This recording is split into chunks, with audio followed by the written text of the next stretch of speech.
একদিন আমি আমার গার্ডিয়ানের হাত ধরে এই স্কুল প্রাঙ্গণে আসছিলাম।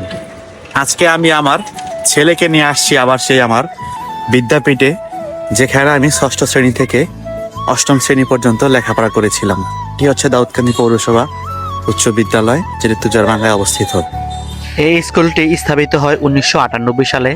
তৎকালীন দাউদকান্দি পৌরসভার চেয়ারম্যান জনাব নাসিরউদ্দিন আহমেদ এই স্কুলটি প্রতিষ্ঠা করেন। আর এটি হচ্ছে আমাদের এই পৌরসভা স্কুলের নতুন একাডেমিক ভবন। আর আমরা ছিলাম এই দাউদকান্দি পৌরসভা উচ্চ বিদ্যালয়ের দ্বিতীয় ব্যাচের ছাত্র।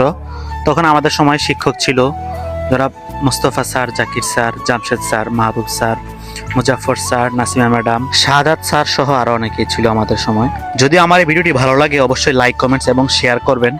আর যারা যারা এই পৌরসভা স্কুলে লেখাপড়া করেছে, আমার সহপাঠী এবং ছোট ভাইয়েরা যারা যারা আছে, বড় ভাইয়েরা আছে, ভিডিওটি ভালো লাগলে অবশ্যই সবাই লাইক, কমেন্টস এবং শেয়ার করবেন। ধন্যবাদ সবাইকে। আসসালামু আলাইকুম।